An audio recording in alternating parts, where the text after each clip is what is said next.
نحمده ونصلي ونسلم على رسوله الكريم أما بعد رب اشرح لي صدري ويسر لي أمري واحلل عقدة من لساني يفقهوا قولي. میرے دوستوں دینی بھائیوں،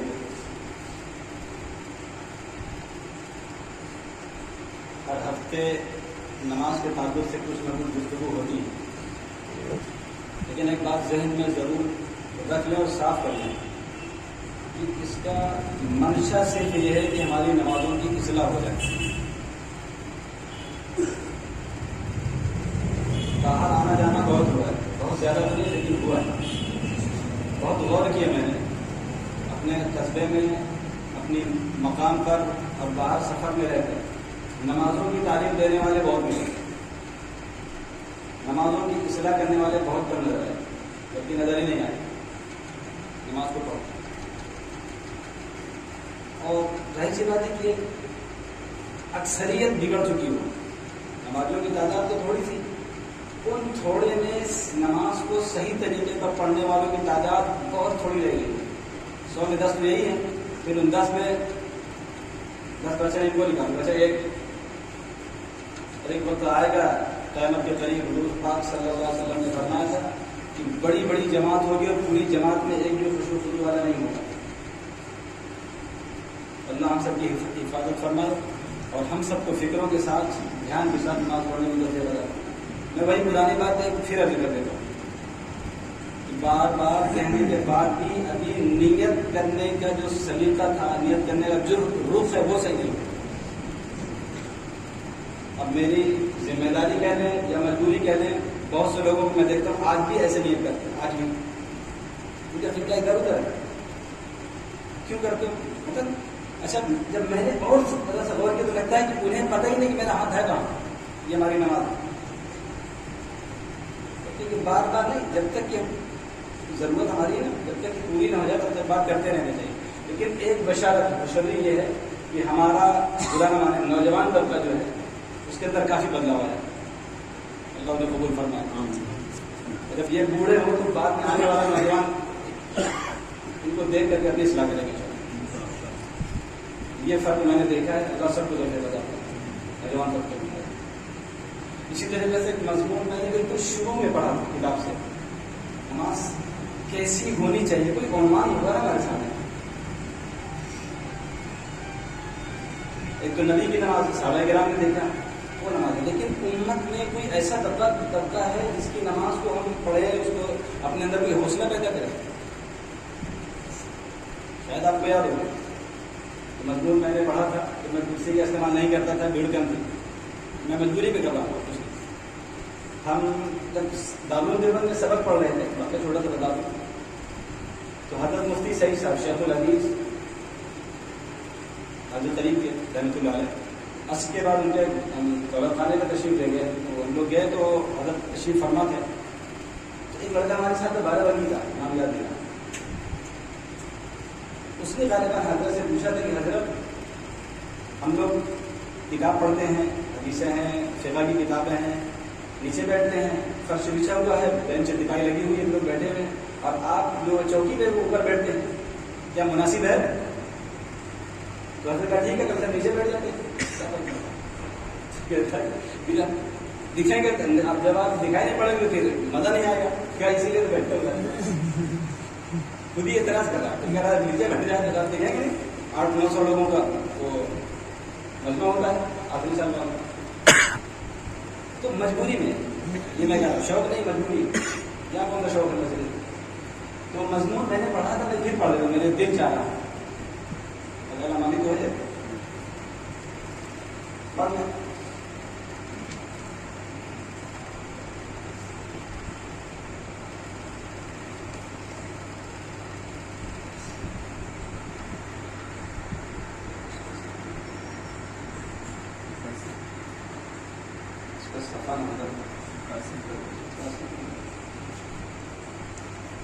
اس میں تو 261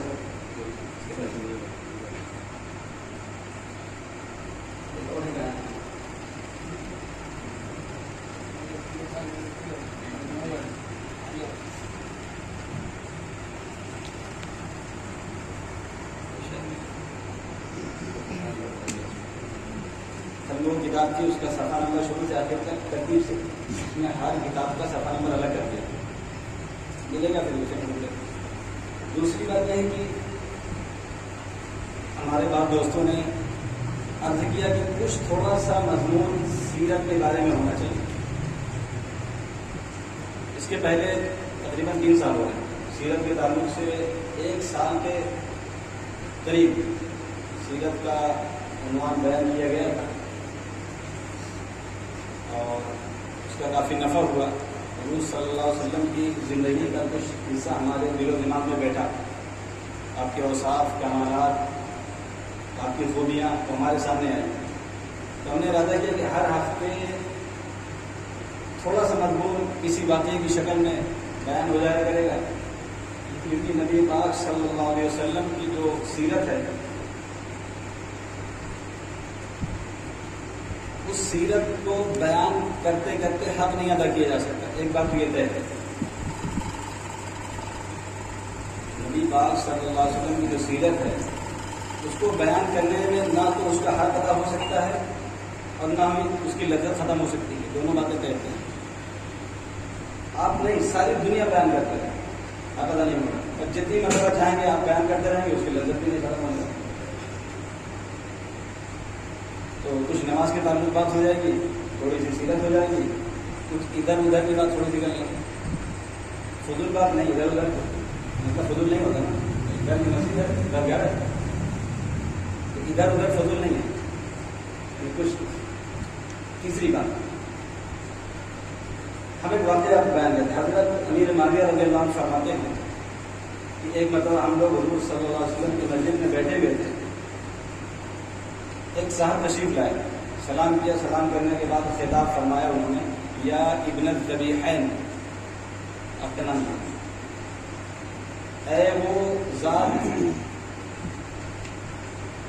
جو 2 ایسے لوگوں کی اولاد میں ہے جن کو اللہ کے راستے میں ذبح کرنے کو طے کیا گیا تھا لیکن اللہ نے بچا لیا. تو حضرت امیر معاویہ رضی اللہ تعالیٰ عنہ نے جب یہ روایت بیان فرمائی تو آپ کے شاگردوں نے پوچھا کہ ابن الذبیحین کون ہے؟ تو آپ نے فرمایا کہ یہ تو حضور صلی اللہ علیہ وسلم ہے اور ذبی حضور صلی اللہ علیہ وسلم کے والد حضرت عبداللہ ہیں. آپ نے خود فرمایا انا ابن الذبیحین، میں 2 ذبی کا بیٹا ہوں. ذبی کہتے ہیں جس کو اللہ کے راستے میں ذبح کرنے کے لیے متعین کر دیا جائے. ایک واقعہ تو مشہور ہے کہ بقرعید عید الاضحیٰ میں بیان کیا جاتا ہے کہ حضرت ابراہیم علیہ السلام کے صاحبزادے حضرت اسماعیل علیہ السلام جب 7-8 سال کے ہو گئے تھے تو انہوں نے خواب دیکھا تھا کہ اپنی سب سے پسندیدہ چیز قرآن شریف میں آتا ہے کہ اپنے بیٹے کو ہی میں ذبح کرتا ہوں. یہ خواب دیکھا. نبی کا خواب سچا ہوتا ہے. اپنے بیٹے سے مشورہ کیا تو بیٹے نے جو نہیں کہا تھا جو آپ کو حکم وہ کر دیں گے ذبح کرنے کے لیے لے گئے، لیکن اللہ نے بچایا. جنت سے دمبا بھیجا گیا. اسماعیل علیہ السلام کی جگہ پر وہ دمبا ذبح کر دیا گیا. تو حضور صلی اللہ علیہ وسلم کی نسلوں میں جب اوپر جائیں گے تو اسماعیل علیہ السلام، پھر ان کے والد حضرت ابراہیم علیہ السلام. ابراہیم علیہ السلام کے 2 بیٹے تھے. دھیان سے ابراہیم علیہ السلام کے 2 بیٹے. ایک بیٹے اسماعیل، ان کی نسل سے درمیان میں کوئی نبی نہیں ہوا سینکڑوں سال. اور ایک بیٹے حضرت اسحاق علیہ السلام، ان کی نسلوں میں ہزاروں نبی ہوئے تھے. 4 نسلیں تو برابر سے بھی ترتیب نبی. یوسف ابن یعقوب ابن اسحاق ابن ابراہیم. یوسف علیہ السلام ابراہیم علیہ السلام کے پڑوس ہوتے، پھر ان کے والد یعقوب، پھر ان کے والد اسحاق، ان کے والد ابراہیم. یہ 4 کڑی جو ہے انبیاء کی سنہری کڑی، چاروں نبی. پھر بعد میں ایسا نہیں ہوگا 4 ایک ساتھ باپ بیٹے پوتے پوتے نبیوں سے نہیں. تو اسحاق علیہ السلام، اچھا اتفاق اللہ کی مرضی. حضرت اسماعیل علیہ السلام نے کعبۃ اللہ شریف کو بنایا. اسحاق علیہ السلام نے قبلہ اول بیت المقدس کو بنایا. دونوں شرف ابراہیم علیہ السلام کے دونوں اولاد کو ملے. پھر اس سلسلے میں بے شمار نبی ہوئے، لیکن اسماعیل علیہ السلام جو ذبی ہے جن کو اللہ کے نام پر ذبح کیا جانا تھا، پھر اللہ نے بچایا اور دنیا کو ذبح کروا دیا. ان کی پوری نسل میں کوئی نبی نہیں. پھر آخر میں وہ ایک قیمتی ہیرا آیا جس پر پوری کائنات کرنا. اور مدینہ منورہ میں جو یہود تھے ان کو کسی بات سے دشمنی تھی. سارے نبی تو بنو اسحاق میں آئے ارے ایک جو سب سے قیمتی ہیرا تھا جس پر پوری کائنات بھی اگر دے کے خریدا جائے تو پھر اس کو کوئی قیمت نہیں، بہت لاسانی ہوتی کوئی. ادھر آ گیا، ہم ادھر انتظار کر رہے تھے، صرف اس بنیاد پر ظالم کے نام نہیں آیا. وہ تو وہ واقعہ ہوا. پھر جب یہ دور آیا حضور صلی اللہ علیہ وسلم کی پیدائش سے پہلے، ابھی عبداللہ بھی پیدا نہیں ہوئے تھے، حضور صلی اللہ علیہ وسلم کے والد محترم ہے، یہ آپ کے دادا کا زمانہ ہے. اور اس زمانے میں یہ چاہے زمزم کا جو کنواں تھا کہ ان کی غفلت کی وجہ سے پھٹ کر کے بند ہو گیا تھا. انہوں نے خواب میں دیکھا کہ ہم سے کوئی کہتا ہے کہ اس کو کھلواؤ، بہت نفع کی چیز ہے. ابراہیم اور اسماعیل علیہ السلام کی یادگار ہے، اللہ نے ایک معجزہ کے طور پر ظاہر کیا تھا. خواب میں دیکھا، انہوں نے اس کو کھولا، اکیلے کام میں لگے تھے اور اس وقت ان کے صرف ایک بیٹے تھے. اب باپ لگا ہوا ہے، ایک بیٹا ہے، کام زیادہ ہے، پورے سب مٹی کوڑے ڈال کر کے بالکل بند کر دیا گیا. اسی وقت کیونکہ حرم سے بالکل ملا ہوا ہے کعبۃ اللہ شریف زمزم کا کنواں، تو انہوں نے ایک محنت مانی تھی کہ اللہ اگر میرے 10 بیٹے ہوئے اور جوان ہوئے، میرا انہوں نے ہاتھ کاٹا تو میں ایک بیٹا تیرے راستے میں قربان کروں گا. اب اس کا نہیں آتا کہ یہ طریقہ اللہ تھا. اللہ کی مرضی، اللہ نے 10 اولاد عطا فرمائی انہیں، اور اپنا یہ جو ارادہ تھا، جو منت تھی، وہ بتا بھی دیا تھا گھر والوں کو، میری یہ منت ہے، میرا یہ ارادہ ہے، 10 ہوں گے تو میں قربان کروں گا. 10 ہو گئے. پھر بعد میں گھر والوں نے یاد دلایا، بلکہ بعض روایت میں آتا ہے کہ ان کو خواب میں بتایا گیا کہ آپ نے جو منت مانی تھی اس کو پوری کریں آپ. تب انہوں نے مشورہ کیا، منت تو ٹھیک ہے، ایک کو ذبح کرنا، لیکن 10 میں سے کس کو ذبح کیا جائے گا؟ یہ سوال بڑا ہو گیا. ایک ہی راستہ تھا قرآن بازی کا. انہوں نے قرآن بازی کیا اور نام نکلا حضرت عبداللہ کا. تو سب سے زیادہ چہتے تھے اپنے باپ کے، عبد المطلب. کیوں نہیں ہوگا؟ چہرے پر وہ نور تھا جس میں سید الانبیاء پیدا ہونے والا تھا. وہ اپنے خاندان کے نہیں، پورے مکے کا سب سے چہتا بندہ ہے بیٹا عبداللہ، پورا ان کے نام نکلتا ہے. لیکن چونکہ منت مان چکے تھے، بات پکی کر چکے تھے، تو بیٹے کو لے کر ذبح کے لیے گھر سے نکلے تو گھر والوں نے، خاندان والوں نے منع کیا کہ آپ کیا کر رہے ہیں، کوئی اور شکل نکالو، کیا کریں. تو اس زمانے میں ایک آدمی کی دیت ہوتی تھی 10 اونٹ. دیت کا مطلب کسی نے کسی کو غلطی سے قتل کر دیا تو اس کے بدلے میں 10 اونٹ لیے جائیں گے. اس کی قیمت ایک آدمی کی بہت کم قیمت، تو قیمت بہت کم ہے. 10 اونٹ قرآن نکالا، 10 اونٹ ایک طرف نام ڈالا گیا، ایک طرف حضرت عبداللہ کا نام رکھا گیا. قرآن نکالا تو پھر عبداللہ کا نام آیا، 10 اور بڑا ہوا، 20 رکھا گیا، پھر قرآن پھر عبداللہ کا نام آیا. شدہ 100 تک بات پہنچ گئی. یعنی لکھا 100 اونٹ، ایک جگہ لکھا ہے عبداللہ. جب پورا اٹھاتے ہیں، جب 100 اونٹ لکھا گیا تو 100 اونٹ والا آیا، عبداللہ کا نام بچتا ہے، جو کہ 100 اونٹ کی قربانی پیش کرتا اللہ کے نام ہے. تو مسئلہ کیا تھا کہ اس زمانے میں اگر کوئی کسی کو ناجائز طریقے سے غلطی سے قتل کر دے تو اس کی دیت 10 اونٹ تھی. لیکن جب یہ منت اس شکل میں پوری ہوئی تو مکے کا قانون بن گیا کہ اب یہ دیت 10 اونٹ نہیں، یہ 100 اونٹ ہو گیا. انسانوں کی قیمت بڑھا دی گئی. یہ اللہ کے نبی پیدا نہیں ہوئے کہ سورج طلوع ہونے کے لیے بھی آسان ہے. چمک ہوتی ہے نا جب سورج نکلتا ہے، صبح ہوتی ہے، یہ آسان ہے. انسانوں کی قیمت بڑھنا شروع ہو گئی، 10 اونٹ سے 100 اونٹ پہنچ گئی. پھر خوبی یہ تھی کہ جب اسلام آیا، اللہ کے نبی صلی اللہ علیہ وسلم جب پیدا ہوئے، اسلام آیا، آنے کے بعد یہ دیت 100 اونٹ والی بات ہی رکھی گئی. اللہ کے نبی کے جو والد محترم ان کے نام پہ تھی. تو یہ دو واقعے کی طرف اشارہ تھا. انا ابن الذبیح ہے، میں 2 ذبیح کا بیٹا ہوں، یہ اشارہ تھا اس کی طرف. ایک اسماعیل علیہ السلام جو بڑے دادا پردادا ہے، 32 نسلوں کے اوپر کا معاملہ ہے. اور ایک ان کے خود والد جو والد بزرگوار ہیں حضرت عبداللہ، انہیں ذبح کے لیے متعین کر دیا گیا تھا. لیکن پھر ایک شکل نکلی اور 100 اونٹ ذبح کر دیے گئے، اس میں تک بچ گئی. اس کے بعد پھر حضرت عبداللہ نے نکاح ہوا حضرت آمینہ سے، پھر محمد صلی اللہ علیہ وسلم نے تشریف لائے. تو ابن الذبیح آپ کا خطاب ہے. آپ کے لیے بہت سارے صفاتی نام ہیں، اوصاف ہیں، رحمۃ للعالمین ہیں. اسی طریقے سے خاتم الانبیاء ہیں، شافی کوثر، ساتھی کوثر، شافی محشر کے بہت سارے نام ہیں، 100 سے اوپر ہیں. انہیں میں سے ایک نام آپ کا ابن الذبیح بھی ہے. آپ کی اور یہ پوری جو انسانی دنیا کی جو تاریخ ہے اس میں کبھی نہیں ہوا. تو آپ کی زندگی کا ایک واقعہ خوبصورت جو آپ صلی اللہ علیہ وسلم سے ہی متعلق تھا، آٹے کی برکت تھی، جس کی وجہ سے آپ اپنے کو ابن الذبیحین بھی فرمایا کرتے ہیں. ایک چھوٹی باتیں کی شکل میں ہے، یہ بات ہمارے ذہن میں رکنی چاہیے، یاد ہونی چاہیے. تھوڑی تھوڑی باتیں شروعات سے لے کر کے کسی نہ کسی واقعے کی شکل میں انشاءاللہ بیان کی جائیں گی، تاکہ یہ مضمون بھی ہمارے ذہن میں تھوڑا تھوڑا پھر آتا رہے. کیونکہ ایک مرتبہ سننے اور کہنے سے بات قابو میں نہیں آتی، معاملہ لمبا ہے نا، تھوڑا سا ہو جائے. آج کا سیرت کا عنوان پورا ہوتا ہے اور آخری بات ہم کر لیتے ہیں. وہ یہ ہے کہ 2-3 دن پہلے اذان کے وقت میں گھر سے نکلا تھا، تو اذان سے پہلے درود شریف جو سنا تو اچانک مجھے خیال آیا کہ اس مسئلے کو صاف کرنا چاہیے. اس مسئلے کو صاف کرنا چاہیے. مسئلہ کیا ہے؟ بعض مسجدوں میں اذان سے پہلے درود شریف پڑھا جاتا ہے. ہماری اذان شروع ہوتی ہے اللہ اکبر سے، اور وہاں اذان شروع ہوتی ہے اللہم صلی.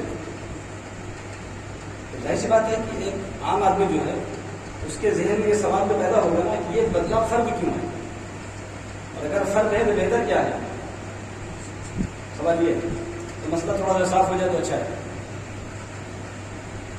اصل تو حق یہ تھا کہ ہم پوچھتے یا کہ آپ یہ کیوں کر رہے ہیں.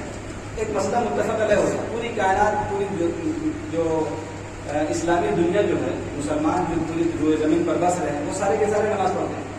اب جو نماز نہیں پڑھے گا اس سے تو پوچھیں گے بھائی نماز کیوں نہیں پڑھو. لیکن کوئی ایسا مسئلہ ہے کہ کچھ لوگ کر رہے ہیں کچھ نہیں کر رہے ہیں، تو کس سے پوچھا جائے گا یہ آپ کیوں کرتے ہو؟ اب بتاؤ یہ آپ کر رہے ہو.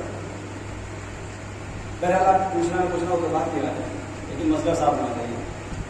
ہوتا یہی ہے کہ لوگ ہم سے پوچھتے ہیں کہ بھائی آپ درود شریف کیوں نہیں پڑھتے؟ درود شریف کے مخالف ہو، یہی چاہیے ہے وہاں پر، کیونکہ وہ حضور کو نہیں مانتے. درود شریف کو پڑھنے سے منع کرتے ہیں. پہلے میں اپنی بات کرتا ہوں کیوں نہیں پڑھتا ہوں. اصل معاملہ کیا ہے؟ بات یہ ہے کہ حضور پاک صلی اللہ علیہ وسلم کے زمانے میں 2 مؤذن تھے، مشہور ہے. ایک حضرت بلال حبشی، ایک ابو محذورہ. اور اذان مدینہ منورہ میں وجود میں آئی ہے. جب نماز کا حکم آیا، پھر جماعت کا حکم آیا، تو جماعت میں سب کو ایک ہی وقت میں بلانے کے لیے کیا شکل بنائی جائے، مشورہ ہوا. مشورے میں اذان طے ہوئی. طے اس طرح ہوئی تھی کہ ایک صحابی ہیں حضرت عبداللہ ابن زید عبد ربی، وہ بھی اس مجلس مشورے میں شریک تھے، اور ان کو بڑی زیادہ فکر تھی. یہ مسئلہ بھی اچھے انداز میں حل ہونا چاہیے. ایک دن مشورہ ہوا، مجلس ختم ہو گئی، آپ لوگ غور کریں کل پھر بات ہوگی. اس پہ انہوں نے خواب دیکھا کہ ایک آدمی ناقوس لیے ہوئے ہے. آج بھی یہاں غیر مسلموں کے یہاں پر جاتے ہوں سنگ، خواب میں دیکھا کہ کوئی بندہ ہے اس کو لیے ہوئے بجا رہا ہے. اس کو ہم کو دے دو، قتل کیا کرو. کہا نماز کے لیے لوگوں کو بلائیں گے، اسی سے بجائیں گے، وہ اکٹھے ہو جاتے ہیں. دماغ میں وہی بات چل رہی تھی. تو جو سنگ یا ناقوس لیے ہوئے تھے اس نے کہا میں اس سے اچھی کوئی بات تمہیں نہ بتاؤں. اس کو پھینکا اٹھا کے بات کی. کہا تمہیں بہت اچھی جگہ بتا دوں. کیا اس نے پوری اذان سنائی، اللہ اکبر سے لے کے لا الہ الا اللہ تک. خواب میں پوری اذان سنائی. کہ صبح اٹھے تو پوری اذان انہیں یاد بھی ہے. اپنا کمان نہیں ہے، برکت ہے رسول اللہ صلی اللہ علیہ وسلم. اب چونکہ صبح پھر بلایا گیا تھا، سب سے پہلے دوڑ کے خدمت پہ پہنچے. جب لوگ اکٹھے ہو گئے، اللہ کے نبی صلی اللہ علیہ وسلم، میں نے آج خواب دیکھا، وہ آپ کو بیان کرتا ہوں، بتاؤ کیا ہے. کسی کو میں نے دیکھا تھا خواب میں، میرے سامنے کھڑا تھا، یہ معاملہ تھا. اس نے مجھے یہ الفاظ سکھائے تھے، پورے الفاظ انہوں نے حضور کی خدمت کرا کہ اللہ کے نبی نے فرمایا ٹھیک بات طے ہو گئی، آج سے بلال تمہاری آواز بلند ہے، یہی الفاظ دہرا دیا کرو، تم ان سے سیکھ لو. انہوں نے سکھا دیا. میرا صرف یہ کہنا ہے، ابو محذورہ ایک صحابی ہے، مؤذن رسول ہے. بلال حبشی ایک صحابی ہے، مؤذن رسول ہے. کسی بھی کتاب میں ان دونوں مؤذن کی اذان سے پہلے بلند آواز سے درود شریف یا اذان کا حصہ بنا کر کے درود شریف میں ابھی فجر سے شروع کرتا ہوں. ایک تصویر بھی تھی نا پیغمبر صلی اللہ علیہ وسلم اذان کی، اس تصویر میں آپ مجھے مت لگاؤ اپنی طرف. درود شریف ایک نہیں 1 کروڑ بار آپ پڑھو، جو جتنا پڑھے گا اللہ کے نبی کے قریب ہوتا چلا جائے گا. بالکل امت کا کوئی اختلاف ہے نہیں اس معاملے میں. لیکن جو تصویر بنا کے امت کو دی گئی تھی، ابو منصور ساری زندگی اذان دیتے ہیں، بلال حبشی ساری زندگی اذان دیتے ہیں. تقریباً حدیث کی ہر کتاب میں تقریباً یہ روایت مل جائے گی کہ بلال کی اذان کیسی تھی، کتنے کلمے تھے، اس میں کلمات کی گنتی بھی ہے 17 کلمے، وہ بھی گنتی تھی. اگر وہاں ایسا کوئی تذکرہ تو ہم شروع کر دیں گے فجر. اور اگر نہیں ہے تو پھر مجھے پوچھنے کا حق ہے کہ آپ کیوں کرتے ہو. اس کا دو ہی جواب ہے کیوں کرنے کا. ایک جواب ہے کہ حرج کیا ہے. درود شریف اچھی چیز ہے, مبارک چیز ہے, پھر حرج کیا ہے. اس کے لیے صرف میں یہی کہوں گا کہ ہماری شریعت کی بنیاد حرج کا نہیں رکھی گئی. کیا حرج ہے؟ ورنہ کتنے مسئلے کھڑے ہو جائیں گے, وہ مسئلوں کا حل نہیں ہو جائے, حل نہیں ہو سکتا. تھوڑی سی بات, اس کو ایک مثال کی ضرورت ہے. جب اذان ہوتی ہے, اذان میں آخر میں کیا الفاظ ہے؟ لا الہ الا اللہ. اگر کوئی آئے سرگیرہ کہتے محمد رسول اللہ بھی بڑھا دو تو پورا کرنا ہو جائے گا نا. اس میں حرج کیا ہے؟ کہ ہماری اذان تو گئی, پھر اذان نہیں, پھر پوری تلاوت ہو جائے گی. جن لوگوں نے ہارا دینا ان کی اذان بہت لمبی ہو گئی. ایک بات ہوئی ہے. دوسری چابی ہے ان کی کیا ہے کہ اللہ کے نبی نے تو منع نہیں کیا تھا, تم کو اور منع کرنے والے. یہ سب سے بڑی چابی ہے جو یہاں پر لگائی جاتی ہے کہ دیکھو حضور کو نہیں مانتے, درود شریف سے ان کو تعلق نہیں ہے, اور یہ اسے روکتے ہیں. حضور کو نہیں مانتے, درود شریف سے روکتے ہو. اب تمہاری پہلے وہی ہے کہ ہم کو یہ اذان کے ساتھ درود شریف کسی حدیث میں دکھاتے ہیں, شروع کر دیں گے. لیکن پھر بھی آپ کو آسانی کے لیے ایک بات آپ کو دیتے ہیں, اس کو آپ یاد رکھیں. اگر مسئلے کا حل یہی ہے کہ حضور نے منع نہیں کیا ہے, اگر منع کیا ہو تو ہمیں دکھا تو ہم رک جائیں گے, تو پھر شیعہ کی اذان بھی صحیح ہے. اشہد ان امیر المومنین و خلیفۃ المسلمین و خلیفۃ بلا فصل, یا ایسے کے الفاظ. آپ کو یہ حدیث دکھا دیں کہ حضور نے اس الفاظ سے منع کیا ہو, وہی چلن تو بھی کر سکتا ہے نا. پھر شیعہ کی اذان بھی صحیح ہے, پھر آپ مانگو وہ بھی صحیح ہے. یہی چیلنج جو بھی کرے گا نا کہ حضور نے کہاں منع کیا جو میں پڑھ رہا ہوں, میری اذان کہاں منع ہے. پھر مانو کہ پھر ان کی بھی اذان صحیح ہے. حالانکہ ان کا ایمانی صحیح نہیں مانتے, اذان کو بہت بہت مسئلہ ہوتا ہے. قرآن کو کہتا غلط ہو, ابو بکر عمر کے کہتا ہے کہ سب سے نچلے طبقے جانبیوں کے ساتھ ہوں گے, اس کا ہمارا کیا رشتہ ہے؟ تمہارا ہوگا رشتہ, ہوگا, ہم سے نہیں ہے. دو باتیں یاد ہیں. اول تو ہماری بنیاد شریعت کی کیا حرج ہے اس پر نہیں, اللہ کے نبی کا فرمان لو, سر آنکھوں پر نہیں ہے اور بلندی میں لے جائیں گے. دوسری بات, ہم درود نہیں پڑھتے ہیں تو محبت میں پڑھتے ہو, ہم اسی محبت میں ہی اس کو چھوڑنے کے اللہ کے نبی نے حکم دے دی, اسی محبت میں بھی پڑھیں. نفرت نہیں ہے, اللہ معاف فرمائے, نفرت آتی. پھر اس کا ایمان کیا, یا کوئی ایک بندہ پوری دنیا میں تلاش کر ملا جو کہہ دے گا کہ ہم کو درود شریف سے کوئی لگی ہے نفرت. ایک بندہ پوری دنیا میں کوئی زمین پر لاؤ, تمہارے غلامی شروع کر دیں. نہیں, کوئی نہیں. یہ سب دھوکے ہیں, دھوکے دیے جا رہے ہیں, منع کرتے ہیں. تو ہماری جو شریعت ہے وہ کیا حرج پہ نہیں ہے, ورنہ شریعت کی شکل بگڑ جائے گی. دوسری بات, اگر یہی معاملہ ہے کہ حضور نے کہاں منع کیا تو پھر وہ بھی صحیح ہے. ان امیر المومنین خلیفۃ المسلمین, پھر وہ بھی صحیح ہے. کہاں منع رہی؟ ہاں, بلال حبشی کی اذان حدیث شریف میں لاؤ دکھاؤ, اس کے بعد شروع کر دیں. بات سیدھی سی ہے نا. اچھا, ایک چھوٹی سی مثال دیتے, وقت زیادہ ہو رہا ہے, اس کو سمجھنے کے لیے مثال دیتے ہیں آپ کو, بہت زیادہ نہیں ہوتا. کوئی بندہ نماز پڑھتا ہو, 3 رکعت یا 4 رکعت والی پڑھتے ہیں, مغرب میں 3 ہے, 4 ہے, ساری نماز روز کا کام ہے. تو اگر 4 رکعت والی ہم نماز پڑھ رہے ہیں, 2 رکعت پر ہم بیٹھے, التحیات شروع کیا, اور التحیات کے بعد ہم غافل ہیں, ہم نے درود شریف پڑھ رہا, اللہم صلی علی محمد, تو آپ کے اوپر فائن لگ گیا درود شریف پڑھنے کی وجہ سے. کیا کہیں گے آپ؟ 700 واجب ہے, نہیں کیا تو نماز آپ کی غلط ہو گئی. اب کوئی سرگرہ کہہ سکتا ہے کہ یہ درود شریف پڑھنے کی وجہ سے یہ سجدہ سنی واجب ہے. سجدہ سنی مطلب بھولنے کا سجدہ, یعنی جو آپ سے بھول ہوئی ہے اس کی تلافی کرو, اس کی غلطی جو ہے اس کی بھرپائی کرو, 2 رکعت 2 سجدے کر کے. اگر نہیں کرتے تو نماز پوری بیکار ہو جاتی ہے. یعنی اس کی سزا ہے, سزا. تو سزا کس بات کی دی جا رہی ہے؟ درود شریف پڑھ لو, اللہ معاف. بالکل نہیں. غافل, تجھے یہ جگہ درود شریف پڑھنے کو کہا کس نے؟ یہ جگہ نہیں درود شریف پڑھنے کی, یہ اس غفلت کی سزا ہے. درود شریف کی سزا نہیں ہے, آپ کو ذہن سے نکالتے. ہاں, درود شریف پورا وہی ہوگا, اللہم صلی تک سجدے سے نہیں ہوا. محمد جیسے آپ نے کہا درود ایک چھوٹا سا پورا ہو گیا درود. اللہ رحمت نازل فرما حضرت محمد پر, ہو گیا درود پورا. اب تیرے پر سزا لاگو ہوگی, سجدے سے کروا دیں. نماز میں پڑھ رہا اتنا غافل ہے کہ پتہ نہیں ہے میں درود شریف پڑھنا کہ کھڑا ہونا. یہ سزا یا جو سجدہ سو ہے درود شریف پڑھنے کی وجہ سے نہیں ہے, تیری غفلت کی وجہ سے. ہم نے جو درود نہ چھوڑا اس لیے نہیں چھوڑا کہ ہمیں درود سے کوئی دوری ہے یا ہمیں سے کوئی تعلق نہیں ہے, اس لیے چھوڑا کہ بغیر حبشی کے اذان میں ہے نہیں ہے. یا کوئی ایک حدیث لا کے دکھا دو حضور نے کہا درود شریف بھی پڑھا. ہاں کوئی مؤذن گھر میں بیٹھا اپنا مسجد میں بیٹھا بس درود شریف پڑھ رہا ہے, اذان کے وقت اذان پہ سو بار پڑھے, ہمیں کیا کریں, اذان کا حصہ نہ بنا. اللہ سے کی بات فرمائے.